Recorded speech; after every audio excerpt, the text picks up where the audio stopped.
national and global politics, hosted by Steve Hickson, with co-hosts John Stanberry and Franklin Chansey. This is Backfire. Hey, welcome to another edition of Backfire. Hey, with John Stanberry, Franklin Chansey, and of course myself, Steve Hickson, and our chief engineer, Daniel Brantley. Where's the beef? Well, I've been gone for a week or so. I guess you have too. What's been going on the last couple of weeks? What all President Trump done wrong the last 2 weeks? Anybody know? Well, let's just say his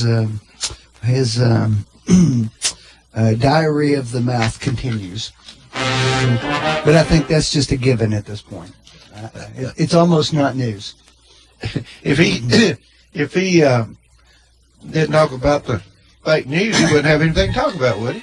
Well, you know, go into disaster sites and not remember what their name is, you know, that kind of thing. You mean like Obama saying he'd been to 57 states and you said how ridiculous it was to pick on him about that, Franklin?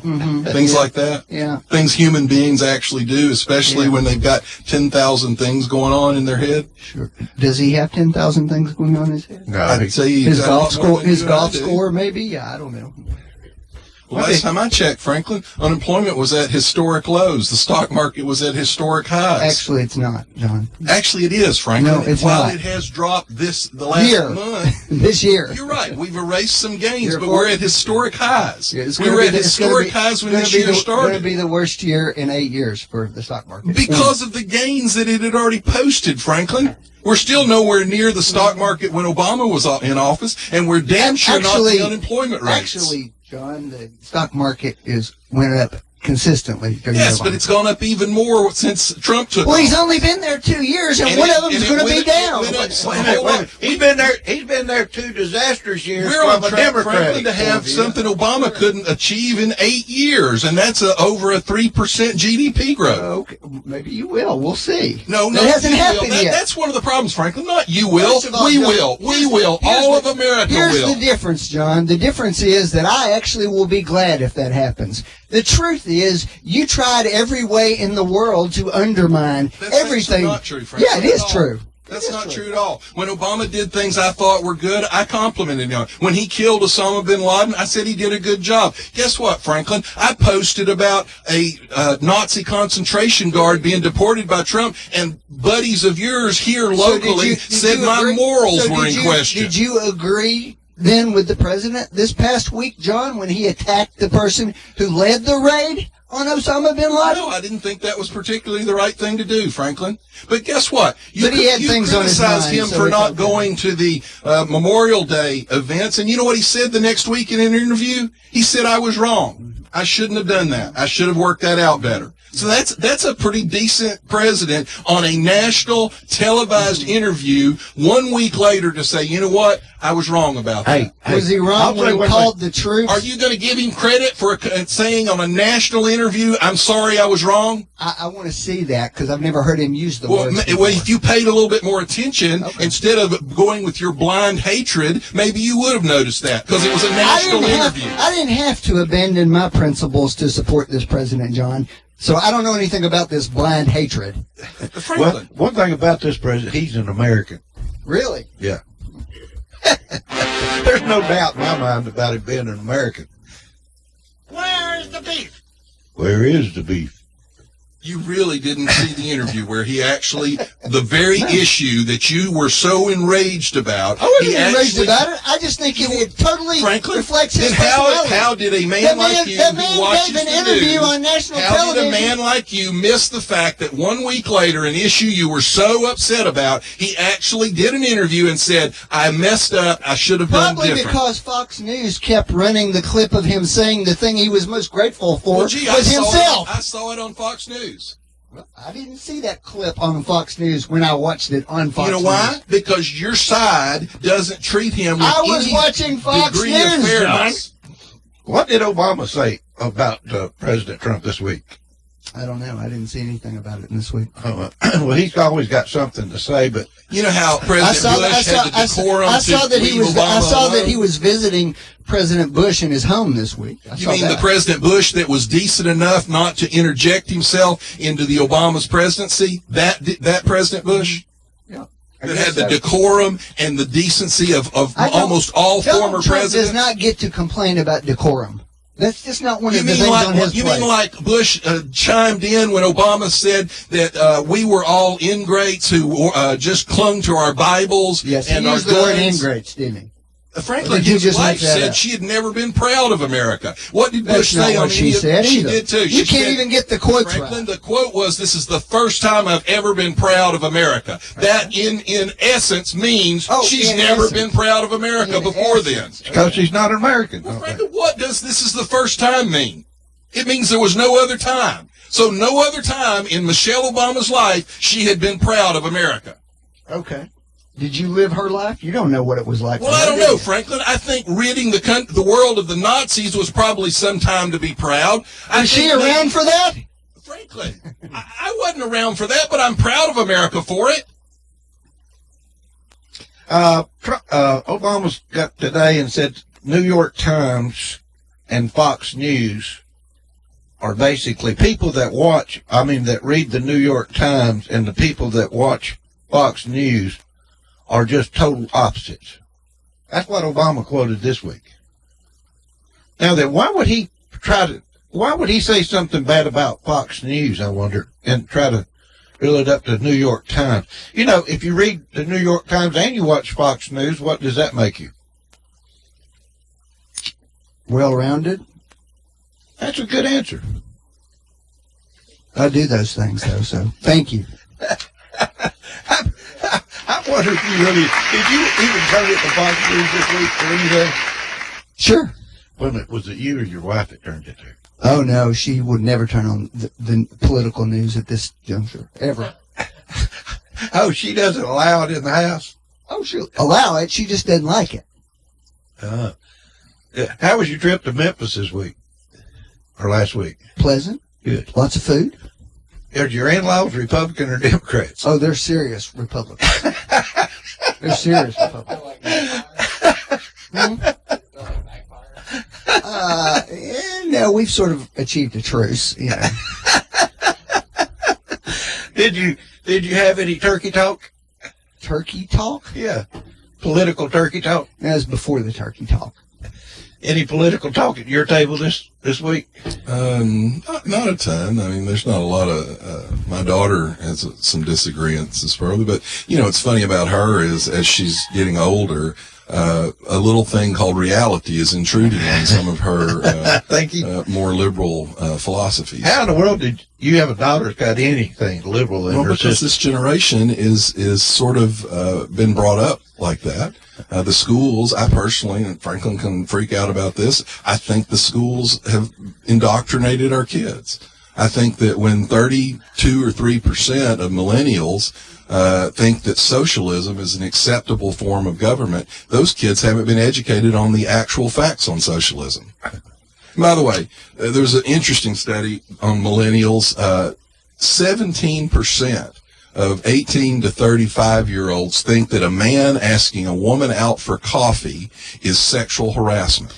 You know, years ago. Good luck with getting married. Yeah, years ago it started being incorrect for a man to open the door for a lady. Well, we've lost our minds on this stuff. By the way, there's just this week, Twitter is apparently, if you're a conservative at all, they're going to ban you from Twitter. And the interesting one was there's actually a liberal feminist in Canada that has been banned because she refuses to accept that if you're a man and you decide to become a woman, she doesn't believe you can become a woman. She thinks you're a man. Now, she's a liberal. But there was this one transgendered man who actually had attacked funding for a rape counseling center that this woman had supported. And because she wouldn't refer to him as she, Twitter banned her permanently. So it's interesting to watch. What are they going to do with Trump? They're going to ban President I'm sure Trump? they will. They had another conservative radio host they banned this week. Now, they reversed that. They banned him because they said he violated policies. But when they asked what policies, they refused to tell him what he had actually done. Well, I did find out why I didn't know that the president had apologized for not going to Arlington. He apologized. He didn't apologize. He said he didn't say that. He said it was a mistake. He said, I should have gone.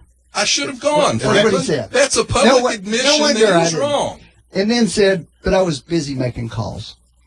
Calls. Well, Franklin, that's a public admission that I should have done something that I didn't do. Let me, Miss Cortez. By the way, when did Obama ever admit he'd done anything wrong? Mr. Perfect. You mean the one that brought the Benghazi guy that left the military? Bo Bergdahl, who was a wonderful and brought the parents soldier. to the White House Right. and tried to make him a national hero. Right. Whatever happened to him, by the way? Well, what happened to the 5 people that we traded for him?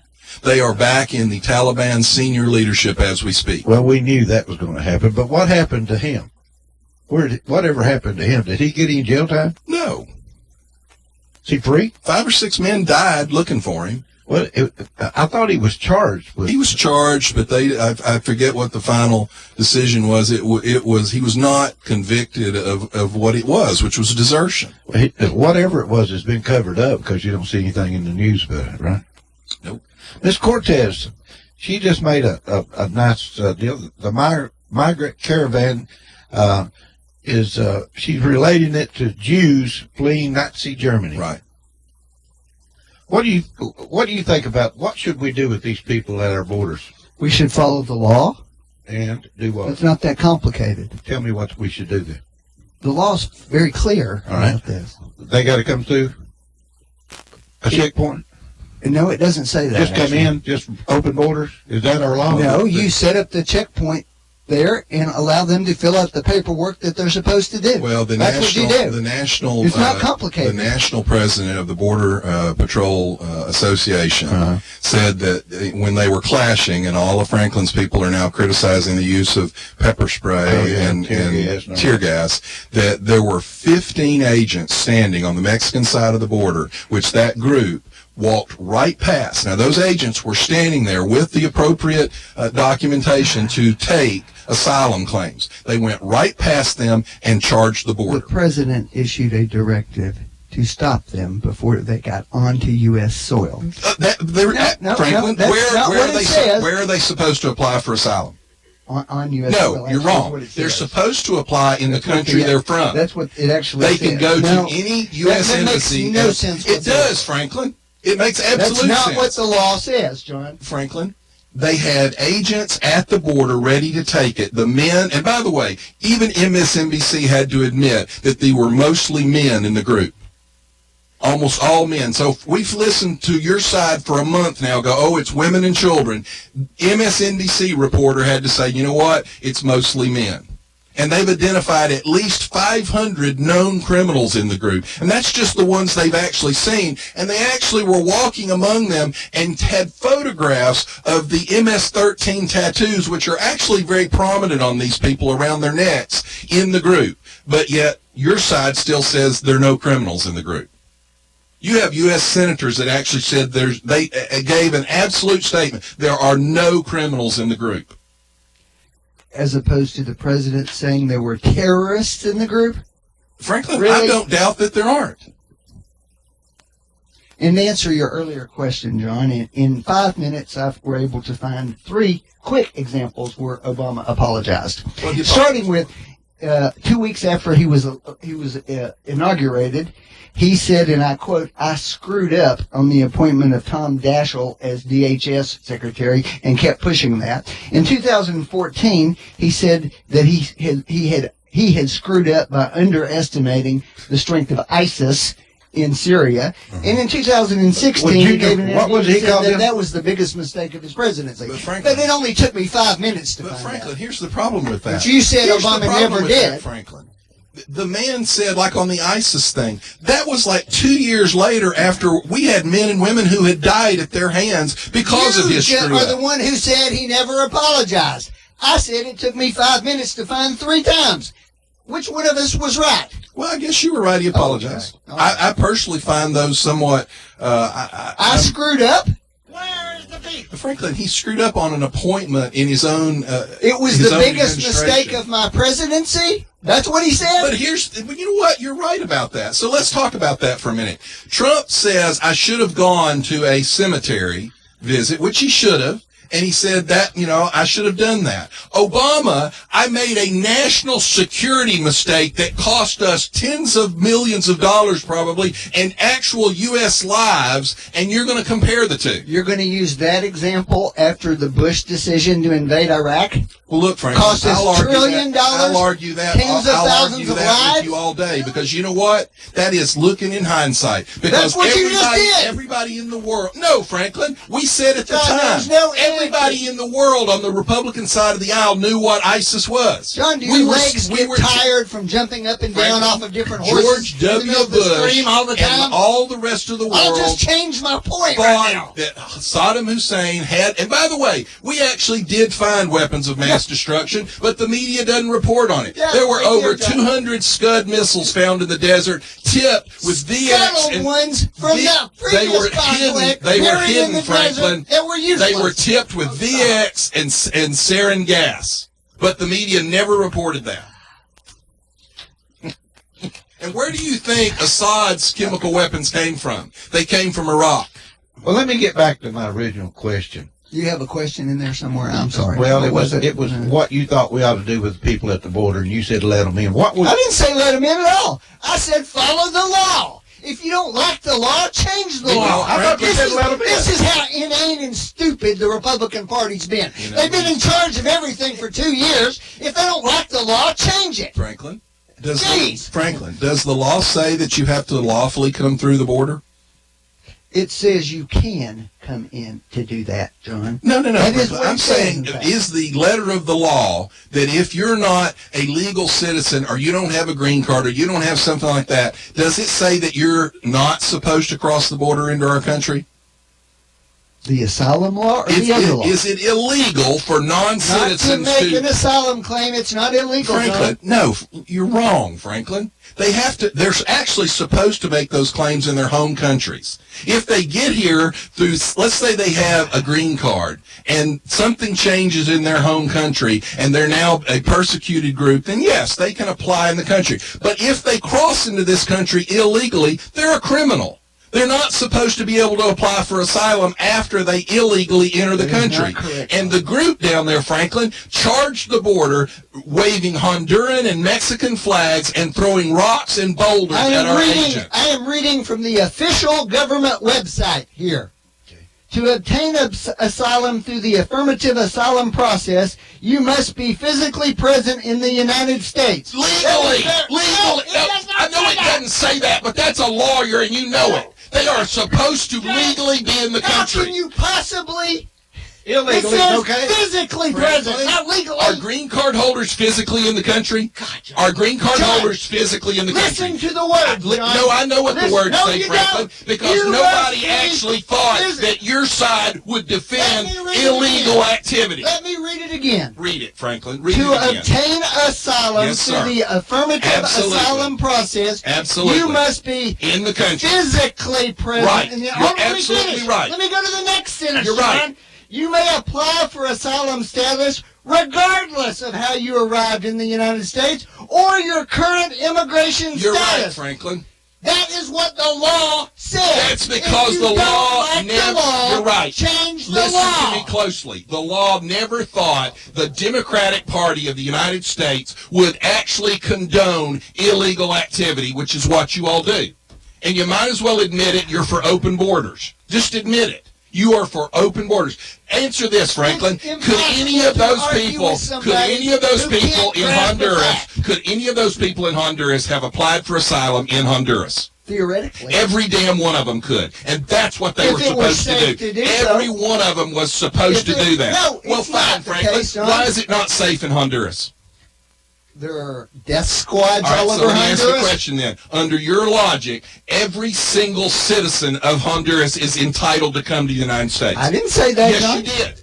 Because if asylum is based on the fact that they have a damn lawless society down there, then every citizen is entitled That to doesn't asylum. mean they're entitled Every to be citizen. granted How about El asylum? Salvador? How about Nicaragua? How about Same Colombia? answer, John. Change the law if you don't like well, it. you people won't No. let us change the law. You had You people, you have run Franklin? the government for 2 years Franklin? and had total Did you control. have total Yeah. control during Obama's first 2 years? And what'd you do? You crammed a government health care program down everybody's throat that they didn't want, and you Okay. did nothing on immigration. Nothing. Okay. You don't like the law? Change the law. Well, let me ask you about this. hard. Do you like? Wait a minute. Do you like the law? Which one? Whatever the hell you're saying, The that's allowing all these people I to don't come have in. a problem with it. The You don't have a asylum problem. law, Franklin, Wait a was minute, let me finish. You don't have a problem with hundreds of thousands of people just coming into well, the by state. his definition, everybody, Hey, almost you- everybody in the world Are would they be going to be entitled carrying? to asylum. What if they're carrying guns? You How don't many want people guns can either. we support in You're this not allowed country, to carry Franklin? guns across the border. Well, how would you know? Well, they did. You can't check all They the did time. after You Obama can't check them. funneled them to Just them let too them fast come in, and is what you're furious. saying. According to the statistics that I've seen, approximately 1/4 of the people who make these asylum claims are actually granted Wait a them. minute. Do you The think? vast majority are Let me ask rejected. you another question. Do you think all these people coming to America in groves like this are good for America or bad for America?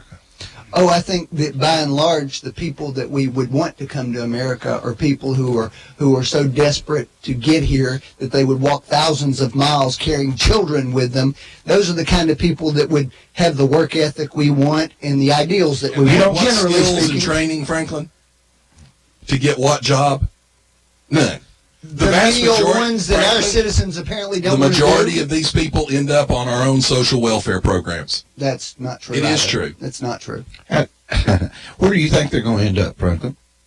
Ask the mayor of Tijuana how he feels about it. We have a 200-year history of bringing all these groups in here, and within one generation, they're totally assimilated into our society and are being very productive, and in fact, in many cases, are outproducing people who've been here longer than that. Franklin, There's tell me nothing- why they. That's tell an me why this. economic boon for the Tell me country. why this group down there passed 10 to 15 marked Border Patrol units walking west to east. They marched past them, waving Honduran flags and throwing rocks at the agents. Now, those were 15 Border Patrol units who could take asylum claims. Why didn't they apply? Don't know. Because they're a bunch of illegal thugs that are going to invade our country. Yeah, those- Ask the when they Tijuana do- mayor. You know what he called them? The Tijuana mayor. Now, I guess he's a racist, too, because he said they were thugs and they didn't want them, and he wasn't going to use a single dime of taxpayer dollars to support them. Is he a racist? Is the mayor of Tijuana a Mexican? Is he now a racist, too? Where do you think this is going to happen? What's going to happen there? Well, we've had I think we've had a 20-year debate that started with the Republican Party, by the way. In 2007, did your side vote to build the wall? His question, not yours. Did His question was, what are we going to do? Well, I said we've had a 20-year debate that started with the Republican Well, let me ask you about doing immigration reform. the reason I And started your party this, has Franklin. blocked it year after year. Let me I ask you a thought Trump question. made Did an you- offer. I thought President Trump made He an did. offer. He offered, that the he Democrats offered didn't want. complete path to citizenship for 1.8 million people. Franklin, and his side turned it down. You know that the Democrats don't even want Turned this. it down. You know All they why? want Because is they want the controversy. votes. All they want is controversy. I have never seen a party that can create so much controversy. Why is it always controversy with them? The president's the one who created the Franklin, controversy. In 2007, did all of your people, including Schumer and Pelosi, vote to build the wall? Look it up. They did. They all voted to build the wall. Okay. Okay, So you why agree are with they that? not doing? You were so big on the law. They voted actually in favor of building the wall. Why are they now opposing it? Did they vote to fund it? No, they didn't. That's the point. They voted to do it and Did then they refused vote, to did they fund vote it. to build a 1,900-mile long wall, or did they vote to They build a wall voted to over build a portion? border wall, Franklin. Over a They portion of the voted border. to build a border wall, and they never voted any funding for it. As a matter of fact, they all went on record as supporting the border wall, including President Obama. Let me ask you a real hard question. The liberals seem to be taking over right now. The liberals seem to be taking over. Do you think so? No, I think we have a real demographic shift going on in the country. I think we've got a tremendous split between the urban and rural areas of the country. And I think the people in the suburbs are the ones that are on the fence that are kind of shifting back and forth and are driving things right now. So, in other words, it's urban and rural. I think that's the biggest divide that you see. It's always been the divide. Well, it's really exacerbated over the last. If you look at the map from the 2000 election, Gore won all the major urban centers, the cities. Bush won almost everything else. Why does the urban area? Because they don't know where their food comes from. They're isolated, they're ensconced, and they think that all of this works in spite of them. And you turn the power off to the major cities for about 1 week, and they'll get a lesson in what the rest of the world already knows. Why don't we try that? That might be a good idea.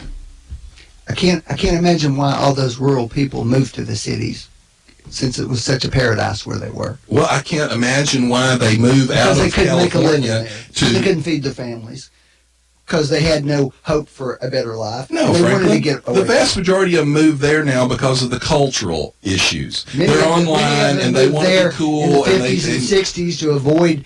Where's their food come conditions from, in the Franklin? Where's the food for those cities come from? Well, lots of it now is coming from corporate farms, John. It's still a Big chunks farm, of it. Franklin. It's a farm. It's not exactly small farmers that we're talking about. Corporate Most farms. of those corporate farms were built by small farmers. Yeah, who no longer own them. Franklin, business is business. I agree with you there. Okay. But the point is, the people in the Let's city not- have no let's idea not where act- their let's food not- comes from. Let's not act like those corporate farms, though, have some huge cultural interest at stake. They don't. That's not my point. My point is the people in the city don't understand the reality of what it takes What about to the feed new them. pot farms starting to crop up now? Where was that state they're having a problem with pot right now? Well, actually, Colorado's having a problem with pot right now. Their crime rates have gone up about almost 50% since they passed that. And 50%? 43%. What are they stealing? Crime, the drug trade, the drug use, the drug market is fueled mostly by crime. They don't have enough money. They don't work. So they don't have enough money to buy their drugs, so they commit crime to buy their drugs. What happens if we get to this liberal area that they're wanting to go to, socialism? What happens then? We will decline like every other socialist country has. Franklin, you got a lot of people that are fighting to go towards socialism now. Are you for or against that? First of all, I don't know what that means, number one. You don't know Well, what let me say No, something. He's no. probably right about that. The vast majority of these kids that say they support socialism, and that's what I was talking about indoctrination, they don't know what socialism means. Well, I didn't mean that I don't know what the definition of it is. What I mean is that I don't know what specifically that you're referring to. We have this conversation all the time. We have socialism all over our society that Republicans support. We have Yeah, elements. you do. We have Well, yeah, elements no, let me that are finish. socialistic. You think we ought to people. stop having Let me- elections? let me- You think we ought to just stop having elections? No? What are you talking about? Well, apparently Stacey Abrams does in Georgia. She can't accept a loss. I mean, every time we have an election, Your side, seriously, Franklin, is Oh, no, actively no. undermining the Let- faith in our democratic Yeah, system. and so, you are. and so is Brian Kemp when he's holding Franklin, he won. applications. Whether you like it or not, he won. Yeah, and he rigged the system, too. No, he didn't rig the system. 70,000 Franklin, applications down up in his office? State Come on. law required that. And they've already looked at that, Franklin. And frankly, you are proving my point. Your side, Yeah, when wait, you let's lose, talk about when that. we Now, let's lose, talk we about- pretty much Really, accept John, it. let's Yes, we talk do. about that. How about Florida? When I was in here 2 weeks ago telling you, I don't know why you people are so scared of counting the ballots. Your side's going to win when it's over. That's what I said. But oh no, my God, you were about to pee on we yourself weren't. I said- because they were going to count the ballots. No, I didn't say that at all. There was Oh, no my need God, to we'll count the count the ballots. ballots. It'll be No, stolen from Franklin. us. What I said is What a they load are of crap, stealing. John. What I said was those two counties were not obeying the law, and they weren't. You And said there was obey no the law. explanation for why they It was weren't. all because it was this plot to steal the election. Well, Well, was a plot to because those steal the counties have election. obeyed the law. You Of course they should. Well, they then should why also count all the ballots. why didn't they do it? All the votes should be Right, Why counted. didn't weren't they doing obey it. the law? You shouldn't be kicking people off Why did because they signed their voter card John Stanberry instead of John E. Stanberry. Frankly, that's not what happened. Yeah, it did That's happen. not what happened, and you Did know they it. obey the law? Who? the ones that didn't count the votes. 2 counties. Did they obey the law? They didn't meet their deadline, that's for sure. They didn't obey the law. Frankly, they didn't obey the law before the deadline. That doesn't mean the problem. votes don't get counted, though, Frankly, Steve. they are required to report the absentee ballots within 30 minutes. They took days to report them. Now, tell me why they would do that. Well, I know what her statement was, but I don't know if it's true. You mean the woman that's been sued by Republicans and Democrats for not only incompetence but fraud? That a judge actually found she... What was her statement? Her statement was that long before the election, that she had made significant requests for yeah, it's always more money.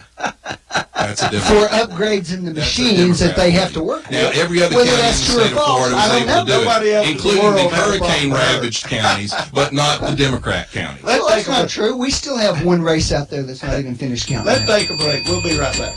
You're listening to Backfire with Steve Hickson. We'll be right back after this. You are listening to WOOP-LP, Cleveland, Tennessee. WOOP FM is a broadcasting service of the Traditional Music Resource Center, and we play America's original music. Want to make your Wednesday night memorable? Come to the Bald-Headed Bistro, where Dana Rogers plays live every Wednesday night, 6 to 8:30 p.m., live on the patio. Come enjoy delicious food cooked by the bistro's renowned chef, Wesley True, and take in the eclectic folk sounds of Dana Rogers every Wednesday night, 6 to 8:30 p.m. Hope to see you there at the Bald-Headed Bistro. Another SOS, and you're stressing, and that's the time to check in. I check into cash. It's that time again. Are you more back to school or back to bills? When you need extra cash, text the word quote to 55670 for a free, no-obligation quote. Learn how much cash you can pre-qualify for. That's quote to 55670. Get pre-qualified today. Your one-stop money shop. Check into cash. Attention, Cleveland area creditors. Are you tired of dealing with debtors that owe you money? I'm Jeff Renfro, and I've owned and operated Financial Recovery, a debt recovery specialist here in my hometown of Cleveland for 18 years. We're a licensed and bonded Tennessee collection agency working for a wide variety of creditors, from commercial, manufacturing, physicians, dentists, attorneys, small business owners, to individuals. Look, any kind of business dealing with billing, charge accounts, or even return checks. I know your past due accounts are not a top priority for you, but they would be to me. Let me try to make it easy for you to make a change in the way you've been handling your accounts. There's no contract and no cost to you in most cases, as our fee of only 30% can be added to the balance owed to you. So, whether you have hundreds of accounts monthly and need help with your billing and collection, or you're just an individual and somebody owes you money, let me help you. Give me a call at 400-5376 and I'll come by and see you. That's 400-5376. Financial Recovery, a licensed and bonded collection agency in Cleveland, Tennessee. 400-5376. We're here at the Trane Heating and Air Conditioning Testing Facility to see how unstoppable their products really are. Inside this climate chamber,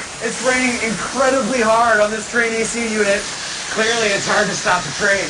Ready for a heating and air unit that's been tested in the harshest environments possible? Stop thinking about the other guys and get a Trane. Call Mechanical Systems today to get your home on the road to comfort. 336-5739. Trane, the most reliable heating and cooling brand. Matthews Pool and Spa Company, located in Cleveland, Bradley County for over 45 years. You know them. They're your new swimming pool construction and supply company in Cleveland, Tennessee, now with 4 generations of Matthews to serve you. Matthews Pool and Spa Company, for over 45 years, your swimming pool construction and supply company, spa or hot tub installation and maintenance. Get all of your supplies for your pool or spa right now. And that's the new location in the old Quinn Electric Company building behind KFC at 2724 Key Street in Cleveland. Call Matthews now, 476-4521. You better get your order in now for your new pool construction for this spring and summer. 476-4521. Matthews Pool and Spa Company. Gonna jump in. Woo! After 135 years, Hardwick Clothes, America's oldest since 1880, has delivered on our commitment to produce the finest navy blazer in America. This limited edition blazer was announced as the style winner in Garden & Guns Made in the South Awards. Crafted in Cleveland, Tennessee, we use premium Italian wool from the Tale Barberis, custom Bimberg lining, and signature gold buttons. It's available through the finest men's stores or at hardwick.com. No dealers allowed. Jackson Catnapper, family owned and operated in Cleveland since 1933, offering the best with over 70 styles of recliners, sofas, electronic lift chairs, full living room packages. Call Mike now at 961-7239 because Jackson Catnapper now offers sales to the public Every Saturday. That's right. Every Saturday. from 8 in the morning to 1 in the afternoon. Or call Mike at 961-7239 or go see him Every Saturday. at 1911 King Edward Avenue, just across from the main plant. Jackson Catnapper, family owned and operated in Cleveland since 1933, 961-7239. No dealers allowed. You're listening to Backfire with Steve Hickson on Whoop FM. Call 423-614-5553 to join in on the conversation. Now, back to Backfire. All right, let's change the topic just a minute and get into the city council to review the liquor store ordinance drafts. And I'm sitting here reading through this thing, and it says all liquor stores shall be located within a newly constructed building. Why does it have to be a new building? I don't know. I didn't understand that either. Or within an existing building to be renovated or refurbished, but it has to meet their approvals. So in other words, they can't renovate a building, but they're going to have to meet somebody's approval. I don't know who. What the city did, and this was just a draft ordinance for their consideration, was to go to Athens, who had already been through this process, and borrow their ordinance and bring it, make a few changes to it and say, here's a draft, and the city council's free to change it any way they want to. Well, it was to start the conversation with them. Well, I wish they'd borrow Athens' low tax stance while they were up there. Let's keep talking about it. The front of the building must have a brick or stone or stucco front. Why does that matter? Why would they care what kind of building? Well, gee, it would almost make you think that there was an actual concern that a certain criminal element and degradation of our culture might occur if you allowed it to be in ramshackle buildings. Well, substantial nightlight surrounding the outside of the premises so that the premises are fully illuminated at night. Well, gee, that would sound like maybe they were concerned about a criminal element being attached to liquor stores. All liquor stores shall be equipped with functioning burglar alarm systems on the inside of the premises. Well, see, that personally, why don't they require that of every business? Any smart business owner is going to do that anyway, so why are they putting that in the ordinance? I don't know why they put it in. The liquor store display area shall be at least 3,000 square feet. I don't get that either. I mean, a liquor store owner, why can't they have any size store they want if they're going to? Well, they probably don't want Joe technically selling liquor out of his back door. Don't bring Joe into this. That's not Joe Sixpack. Yeah. They must have large windows in the front. Again, I don't see where that's any of their business. And well, many of these things that you're talking about are things, I guess I'm helping John out here, that law enforcement agencies have requested. Well, and maybe they want to make sure they can see in the building. But I guess what I'm getting at is I don't see why there has to be in the ordinance a size. If somebody wants to have a 1,500 square foot store versus a 3,000 square foot store, well, that's a business. Largely, the biggest part of the debate they were having was over whether or not they would cap the number of licenses or just let the market decide that for them. I actually think what they're trying to do is be able to control this. 3,000 square feet makes that a major investment. It means you're going to have a major size store. Major size store will require a large inventory, a lot of money. They don't want 25 liquor stores popping up in little teeny places all over the city. Now, here's the problem for me with that. when we talked about this, we were all sunshine and roses and increased tax revenue. What this is the nitty-gritty of what liquor stores actually bring to the community. And we should have been talking about this before it went to the public for a vote. Well, I think we should have been talking about the size. But that, you understand, all of this reflects the idea that they're concerned that this will have a negative impact on crime. That's all what this all reflects. The concern is if you don't manage it the correct way, it could have a negative impact. But my point is, Franklin, we should have had a serious discussion about that before we voted it in. Well, how close can it be to a church? Should it be the same distance as a beer store? Well, interestingly enough, the original discussion was that it would follow the but ordinances. you want to know something about that? It's not from building to building. It's from property corner to property. Some of the people who were interested in doing this, who appeared at the council meeting, though, asked for greater distance from schools and so forth. Interestingly enough. Let's take a call. Go ahead, caller. You're live. Hey, good morning. It's Edward. How you gentlemen doing? Hey, Edward. How are you? Oh, I'm doing good. Well, because they build a 3,000-foot building or have one doesn't mean they have to have it full of liquor, you know. Why would you build it 3,000 square feet? Because the ordinance says you have to. The ordinance says you had to? I mean, he's right. They don't have to stock it. But you got to pay. You got to pay the lease on it if you lease it. You still got the square foot cost. Yeah, I don't understand it. I mean, you know, I like red brick. You know, they want to say what you put on the front of the stores. Why don't we make all the schools red brick? I like that. Well, I don't know why all the schools aren't made just alike. Why do they need any design? We've had that argument for years. Yeah, I like red brick. Why don't we say we're going to have all red brick churches in Cleveland, you know? I don't know. I just think sometimes you take things too far when you start trying to put rules and regulations around, you know, the way something's built. I guess what they want to do, they want it to be nice and all that. And, you know, maybe some guy that doesn't have much money, he can't afford a 3,000-foot building. Maybe he can only afford a 2,000-foot building. So it means you got to have so much dough, and you got to meet the state requirements as well.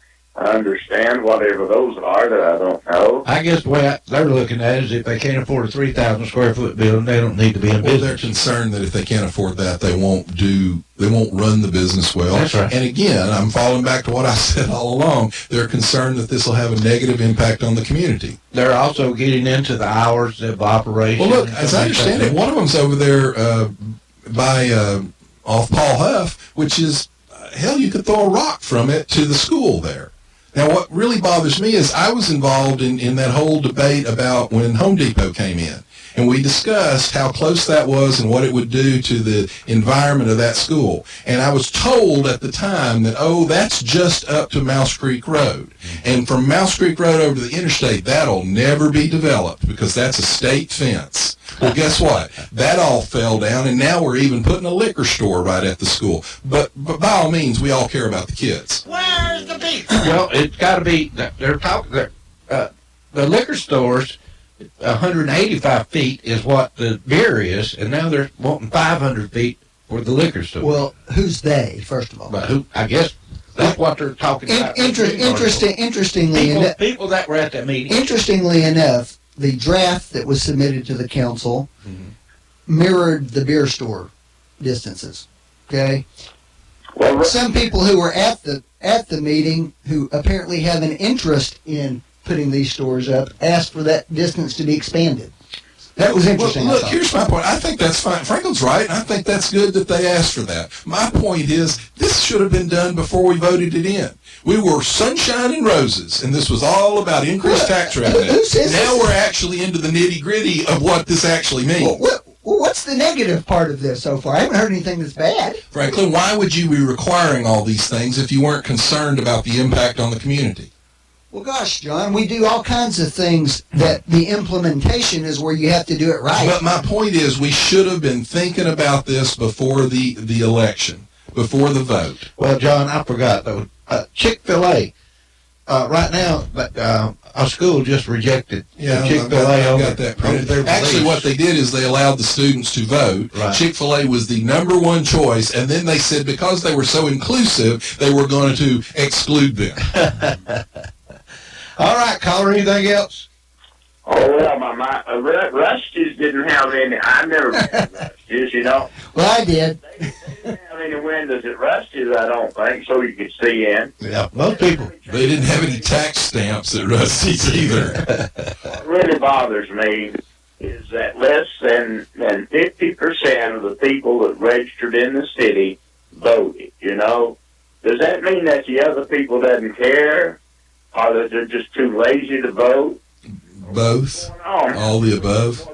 Participation for people to vote that's registered in our city. Well, the way it's going nowadays, if you didn't vote, that's okay. You can vote later. If you're a Democrat. If you're a Democrat. Oh. Even more so after you die. You get to vote 2 or 3 times after you die. Well, I did ask. I asked at the election commission the other day, how do they purge people off of the registration? And what you know, if you're deceased, or if you move out of the city or out of the county. It's regulated by state law in each state. They all do it differently. For example, what we argued about earlier, the Secretary of State in Georgia followed Georgia law, and Stacey Abrams is now claiming that it was all a plot to defeat her. Well, I was told that the state of Tennessee notifies them when people move out and when they're deceased. I don't know how they do that. But that's wonderful. Hey, gentlemen, thanks for taking my call, and you all have a great day. You too. Thanks.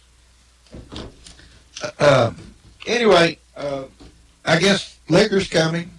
They're going to try to have all this put in place by, the end of the month or something? Last meeting of the month? But again, do you not think something as monumental as liquor stores, maybe they should have had all that put in place beforehand and they could have presented all of it to the public and then had the vote? Well, it would probably create more controversy. Right, and it wouldn't have passed as easy. But matter of fact, both of you all were sunshine and increased revenue. I don't have a problem with the liquor stores. My problem is what they're trying to do to regulate them. It's just crazy. But again, what I'm asking you, Steve, is why do you think they want to regulate them? Well, I'm talking about, John, because it's not all sunshine. Putting brick and stucco on the front of a building has nothing to do with it. It does. They're trying to increase your investment. Well, there are all kinds of investment. cities around the country, the South, all over the country, who have all kinds of zoning regulations and building requirements for new construction. Well, what happens is they're going to put in there, I think I saw in there where they're going to, like metal buildings wouldn't be allowed, this, that, and the other. What happens if it's a metal building with a rock facade on the outside? That probably is sufficient. That probably is okay. They're trying to increase the investment. They want to make sure the people that do this are steady business people that will be concerned about the impact of the business. Having some concern about the aesthetic appearance of things in the community is not a terrible thing. Yeah. Well, no, it doesn't say it has to be a new building. Well, it says you have to have certain restrictions. Where would you put one downtown? I don't know, and I don't know that you need one. Wait a minute. Let's try to support Main Street a moment. Mm-hmm. Where could you put one in downtown Cleveland? You could renovate it. Well, there are buildings. There are certain buildings. There's a church within the distance everywhere downtown Cleveland, as far as I know. I don't know about that. I would think down in Church Street, there's several places that would qualify. Church Street. I mean, down. Well, let me ask a question now that you mentioned Ocoee Street on the south There's side. a church in one of the storefronts right across from the museum center. Is that within that distance? And well, they opened up after the restaurants and things that were there. It's the short answer to that question. But if they go 500 feet on this liquor, there's nothing downtown going to be eligible. Nothing. Well, I mean, you'd eventually be able to 500 be on feet the outskirts. Football field and a half. There'd be places on South Ocoee Street. Wouldn't be. Sure. You're right. It wouldn't be on the square or anything like that. I mean, it wouldn't be anywhere. Actually, you could go. You could. If you wanted to do it in the 5 Point, they're trying to renovate 5 Point and Inman Street. Mm-hmm. Where on Inman Street and 5 Point could you put? Well, no, that's my point. You could actually go down where you all used to be, Credit Recovery Services, because there's no church on that Bureau Service. Sorry, there's no church on that side of the square. What do you mean? You'd be close. You got Broad Street right there next to you. My point is, you could drop down there where the spring is, and you'd be 500 feet away from Broad Street. I don't think so. I think it probably down on Oak. And I remember this argument came up years ago when it was beer, and they talked about it was the way the eagle flew, the way the birds fly, which makes it even worse. There's certainly, on the property we're sitting, there's certainly spaces that are available that are more than 500 feet from the church. You'd have places. You couldn't do it right up on the square. Sure. There's all kinds of possibilities. Will be tough. You got that whole Woolen Mills area down there. There's tons of places there that in theory could qualify. I don't know that those have a dilapidated property with lots of overgrowth on it. Let's sell liquor on that property. I don't know that anybody's necessarily looking at that area for that, but you're just talking about what could qualify. Yeah, I'm trying. When you're sitting here going to try to build one, and you got property downtown, you're going to be able to have it qualify also. But did you all hear how much donations to Bill and Hillary have plummeted? But I'm sure there was no pay to play going on when she was in line to be president. The Clinton Foundation experienced a 58% drop in donations from patrons around the world, and revenue from Clinton's speeches fell from a high of $3.6 million in 2015 to under $300,000 in 2017. But that's not proof that people were buying into it. Now, wait a minute. They just left on a 13-city paid speaking tour. I heard almost nobody showed up the first venue. They said that the first venue was less than half full. Mm-hmm. Well, good for them. Think about $3.7 million in speaking fees in 1 year, down to under $300,000 last year. You're talking about some first-time retailers coming to Cleveland off Paul Huff. They're building a shopping center there, Paul Huff in Fearless Road. That's where. I didn't think they could do that because that's a state fence, and that would never come down, and that would never be developed. Well, I don't know how they're doing it, but right now, 25,000 square foot. Well, there's a proposed one. It hasn't been approved for final zoning yet. Look, I'm not, private property is private property. I agree they should be able to do that. My point was, I was told by city officials, and the insulting part about it was, I knew it wasn't true at the time, but I was told that was a state fence and that would never be developed. And by the way, while we're at this, every time we've built one of these bypasses, we have actually signed an agreement with the state that we would not allow it to be commercially developed. Because when they commercially develop, it quits funneling the traffic. Right. And we've agreed every time, and every time we've turned around and developed it. We agreed on 25th Street. We originally agreed that 25th Street would not be commercial. And then Paul Huff, we signed. And here's the really kicker about that. I knew that, and I asked for a copy of the agreement, and magically nobody could find it. Nobody could find that agreement. I want to say something, and I want you to take this question in and before you respond to it. But several years ago, there was a big controversy that came out about General Motors going bankrupt, and somebody wanted to bail them out. Now, they got bailed out, but they really made no changes. They just went back to doing business the way they've always done it. Now then, General Motors is threatening to close some plants and have to lay some people off. Now, how would you turn a company around that loses money the way that they do? How do you turn that around without having some layoffs? This is the first time they've had any layoffs that I know of since they were bailed out. Which they didn't pay back. Right. Yes, they did. No, they didn't. Yes, they did. All right, let me read it to you. Taxpayers provided another $30 billion on top of the $19.4 billion it was given to GM to cover the losses in exchange for a 60% equity stake in the new company after restructuring, as well as $8.8 billion in debt and preferred stock. So when they sold their first shares President Obama boldly predicted, this is a direct quote, American taxpayers are now positioned to recover more than my administration invested in GM. But by the time that the last share of GM stock was sold in 2014, the government announced it lost $11.2 billion, about $1 billion more than it had previously estimated. They never paid that back. They owe us over $10 billion. Well, let me ask you this: Why would General Motors have a plant in Mexico and a plant in Canada and in China?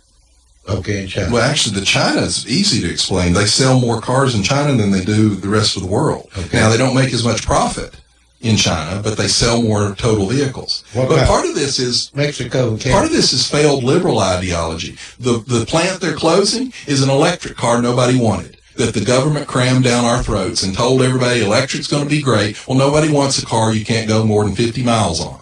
Might as well get a scooter. Now we got a charging station over at the Cracker Barrel if anybody needs a charge. Well, at least with that, Cracker Barrel did that on their own. You know, I'll give it to Cracker Barrel. The government paid for it. Cracker Barrel did that. Okay. The green bean sales must be pretty good. Cracker Barrel. So what they've said is they're going to cut salaried workforce by 15%. They're going to dump most of their car models, and they're going to idle 5 plants in 3 states, 2 countries, and its home. So they're going to start making what people want instead of making. Well, if they hadn't been bailed out, they would have had to do that 6 or 8 years ago. Right. Now, it would have been hard. I'm not saying it wouldn't. But Ford wasn't bailed out, and they made it. Studebaker wasn't either. They didn't. Hey, what do you think about that, Frank? We actually financed, what was it, not Peugeot, who bought Chrysler? Fiat. Daimler-Benz originally. Well, no, they were already merged. But the taxpayer actually financed the buyout, basically. Well, I mean, do you think it's about time that General Motors did do some layoffs and try to clean that mess up? The problem is that's the question. I mean, the problem I've always seen with General Motors is they've got people building the cars that make more money than the people buying the cars. That's true. And that's a problem. Is it not? Well, I think they've made some bad product decisions about which cars they were building. Well, that's true, That's been the biggest problem. The market has shifted. I think I saw a recent statistics that almost 60% of the vehicles sold in America this last year were SUV-style vehicles. GM is seriously under in terms of product line toward sedans. How could they be? Although the Chevy Cruze, which is not selling, is an SUV. Crossover. It's a crossover SUV. What do you think is making them change their minds now the way they've built geared up? Because they ran out of the government money.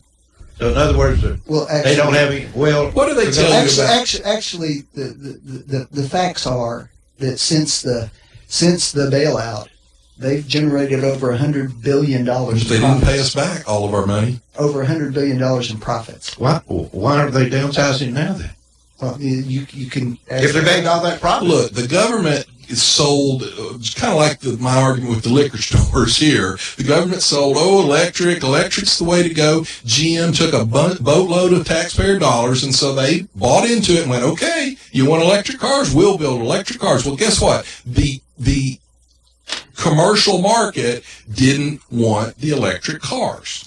So that the government, and quite frankly, the Obama administration bears a large part of that problem as well. Have you noticed the gas prices coming down lately? Sure, because we're drilling like crazy in Texas right now. Because we're actually, because of a lot of the things the Trump administration changed, we're producing a lot more oil in America. And we're not dependent. And we're actually finding that our reserves are vastly higher than we estimated them to be just a few years ago. Is that good? And by the way, there's a new report out that the solar panels are going to be an economic or ecological disaster. They are full of all kinds of hazardous waste. They're very difficult to dispose of, and they're degrading at a faster rate than they estimated they would. Is that going to interrupt Backfire? We have nowhere to put it. We have nowhere to put the waste. I don't know. Backfire makes a component. But the point is these panels, and I said this all along, they degrade. They lose their ability to produce very rapidly. And apparently, they are actually more damaging ecologically than the oil and gas was. All right. Well, congratulations, Obama, again. Anyway, all you're going to hear about this week on the news is General Motors closing plants because of the tariffs that Trump's put in.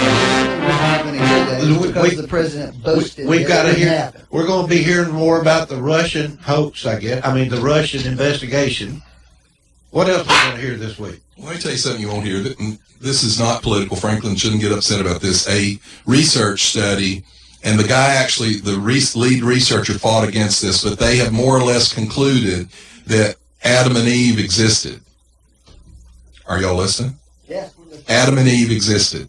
These researchers actually went through 500 million DNA samples, and they found that their conclusion is very surprising. The guy fought against it, but they found that we deduced that we sprung from a single pair of adults after a catastrophic event almost wiped out the human race.